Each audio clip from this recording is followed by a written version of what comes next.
Right, so you've hit a couple of great shots up by the green, you're in position to score well, and then this happens.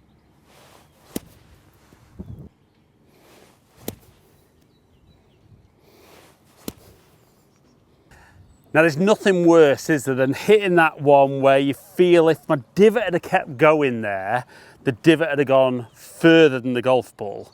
So the good news is if you're somebody who fats or even thins your chip shots, by the end of today's video, you're gonna know the technique you need to put into it to hit great chip shots every single time.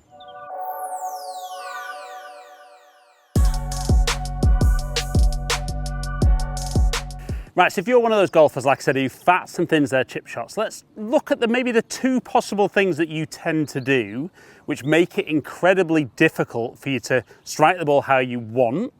But then let's give you a great little drill and feeling that's going to help you chip the ball better than ever. So the challenge for a lot of golfers is they want to get the ball in the air. So the good news is I've taken my 60-degree wedge, so there's lots of loft here. But what I'll tend to see a lot of golfers is even though they'll set up with the ball nicely in the middle and they'll know that they need to get that weight forward, as they make the swing, the weight moves onto the back foot, the weight stays back, and then either they hit way behind the ball, and I've got away with that one got on the green, or they actually miss the ground altogether when they do that, and they hit that thin one, which was still accelerating when it went past the hole. So that's the first one I see with the golfer who's trying to get underneath the golf ball that moves the weight back. Now the second one, and probably the one that's a little bit harder for people to understand, is again, they know that weight needs to be forward. So they'll move forward, but they also then push the handle of the club a long way forward. Now, the little challenge with that is the more you push the handle forward, the tighter the leading edge gets to the ground and the less bounce there is on the club. So it's incredibly easy when you get there,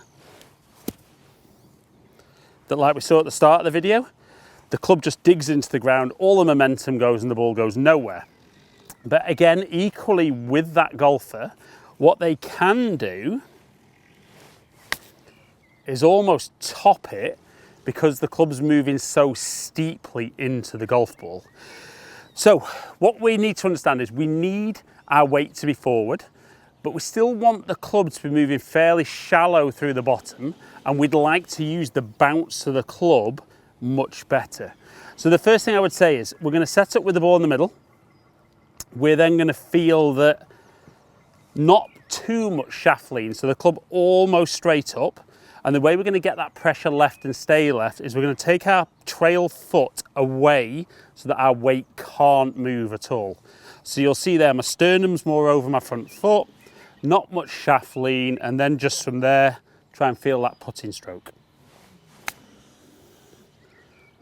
Nice pure strike, ball gets on the green. Obviously you can't see that, so I could say that went in the hole. Actually just went nice and close. So what you want to feel is that you can do a few of those little drills, like I said, not too much shaft lean, and you can see there that the club then should graze the turf, but not actually take too much of a divot. So again, if we just hit one more shot with that little drill, so ball in the middle, trail foot away, that traps my sternum over that lead foot. Beautiful little strike. Now, there's no holes on the chipping green, but that's actually hit the flag. Maybe I should chip like this more out on the golf course myself. Now, what I would say, and I'm joking aside, is if you chip incredibly well doing that drill, it's absolutely okay for you to take that out onto the golf course.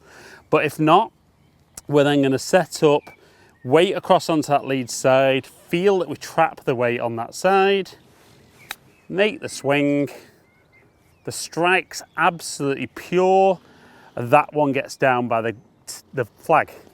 Now the key is you don't have to just use loads of loft, you can use whatever you want, but as long as that technique is good and that low point's nice and controlled, then using the bounce to the club means it's very difficult for the club to dig.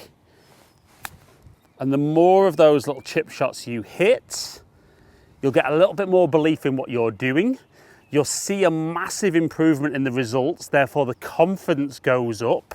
And then even off those little tight lies, because you know the club can't dig, you can really be nice and aggressive. Weight on that left side, not too much shaft lean.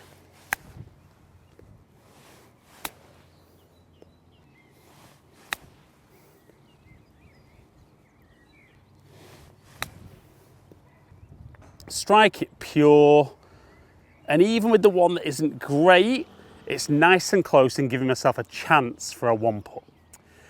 So you can see there, guys, if we can control where that low point is in the swing by getting that weight on that front foot, but having the shaft a bit more straight up so we use the bounce of the club, we're going to get a much more consistent strike on the ball, which is going to help grow that confidence. If you strike the ball well, you can start judging where you want to land it and getting it close or in the hole. But ultimately, it's going to stop you chunking, thinning, hitting all those bad shots you've hit in the past and get you scoring better.